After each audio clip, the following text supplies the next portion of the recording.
এবার হুট করেই মা মেয়ে নেপালে গিয়েছিলাম ঘুরতে। একদম শর্ট একটা ট্রিপ ছিল, বাট খুবই মজা হয়েছে। এই যে প্লেন থেকে নামবো তার আগ মুহূর্তে এই ভিডিওটা করা।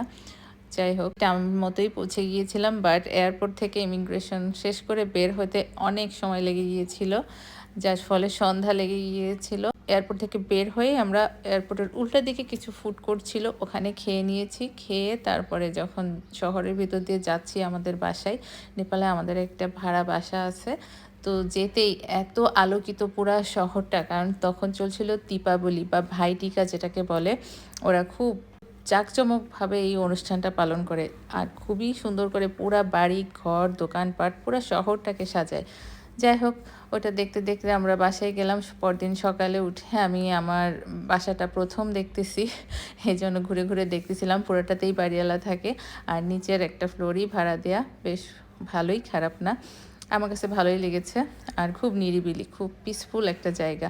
তারপরের দিন সকালে চন্দ্রগিরি যেহেতু যাইনি, ভাবলাম একটু চন্দ্রগিরি থেকে ঘুরে আসি, কিন্তু সেদিন ছিল ওদের একদম সরকারি ছুটি, একদম মেইন দীপাবলি, যার ফলে ওটা বন্ধ ছিল। তাই আর দেখা হয়নি। যে এখান থেকে আবার একটু দেখে ফেরত আসলাম। এখান থেকে কেবল কারে উঠে পাহাড়ের উপরে উঠতে হয়। যাই হোক, যাওয়া হলো না, এজন্য ভাবলাম ভক্তপুর যাই। ভক্তপুর অনেক সুন্দর।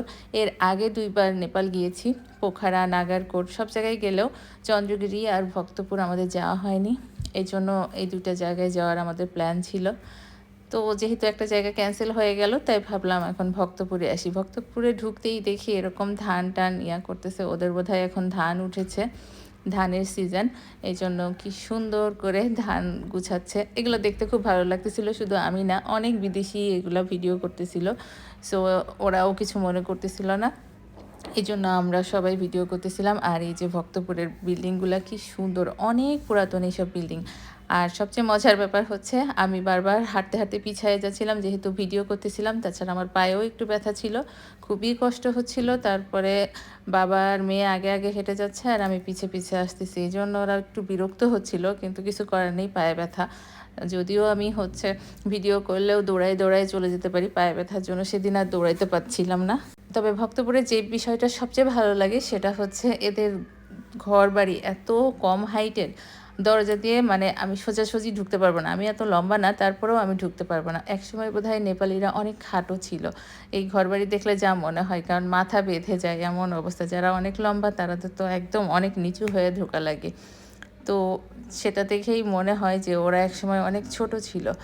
যাই হোক, এগুলা দেখতে কিন্তু ভীষণ ভালো লাগে আমার। পুরানো এই যেসব ট্র্যাডিশনাল জিনিসপত্র, কত দিনের ঐতিহ্য, ওরা কীভাবে ধরে রেখেছে, জিনিসগুলো নষ্ট হতে দেয় না, অনেক যত্ন করে রেখেছে। আর এখান থেকে নাকি রথযাত্রা হতো অনেক বড় বড়, মানে আমি এগুলা বুঝি না এত, তারপরেও জানলাম।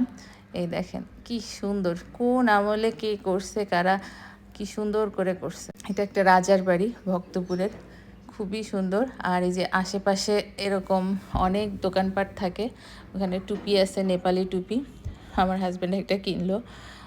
আর এই যে এখানে ইনস্ট্রুমেন্টের দোকান, অনেক ধরনের দোকান, ট্যুরিস্ট স্পটগুলোতে দোকান থাকবেই। আর এগুলো সবই ওদের ঐতিহ্যবাহী জিনিসগুলা, ওরা আর কি ওদের ট্র্যাডিশনাল জিনিসগুলো এখানে সাজায় রাখছে, অনেকেই স্মৃতিস্বরূপ নিয়ে যায়। আর এই মালাগুলো আমি যতবার নেপাল গেছি কাঠমান্ডুতে দেখছি, বেশিরভাগ ওদের কোনো অকেশান, বিয়ে শাদি কিছু হলেই এই মালাগুলা পরে শাড়ির সাথে বা থ্রি পিসের সাথে। আর ওরা কিন্তু শাড়ি খুব একটা পরে না, চোখে পড়ে না রাস্তাঘাটে। তবে কারো যদি বিয়ের প্রোগ্রাম বা কোনো পূজা পার্বণ অকেশন থাকে, তখনই দেখা যায় ওরা শাড়ি পরে, এবং লাল কালারটা বেশি পরে। আর লাল ওদের যে পছন্দ, এটা বুঝলাম আমার বাড়িয়ালি আন্টির সাথে কথা বলে। উনি বললো ওরা নাকি বিবাহিত মেয়েরা বিশেষ করে লাল রঙটাকে খুব বেশি পছন্দ করে, এবং লালটাকে ওরা খুব আশীর্বাদ স্বরূপ মনে করে, যার ফলে ওরা লাল রঙেরই ড্রেস বেশি পরতে পছন্দ করে, বিশেষ করে শাড়ি বা সালোয়ার কামিজ হলে। আর অন্য সময় যে কোনো পরলেই হয়, গেঞ্জি টপস প্যান্ট ওগুলো নিয়ে ওদের মাথা ব্যথা নেই। তবে শাড়ি পরলে ম্যাক্সিমাম চেষ্টা করে বিবাহিতরা লালই পরতে। আর যেহেতু উৎসব চলতেছিল, এই যে মিষ্টির দোকানগুলোতে কি সুন্দর মিষ্টি সাজায় সাজায় বিক্রি করতেছে, দেখে ভালো লাগতেছিল। আর অনেক ক্ষুধা লেগে যাওয়াতে আমরা ভক্তপুর থেকে ঘুরে খেয়ে নিয়েছিলাম একটা দোকানে, চাইনিজ দোকান। সেখানে একটা মজার খাবার খাইছিলাম, ছবিটা বোধহয় তোলা হয়নি, ভিডিওও করা হয়নি। মানে অদ্ভুত টাইপের খাওয়াটা, দেখতে কাঁচা কাঁচা হলেও কি সুন্দর মজার টেস্ট ছিল।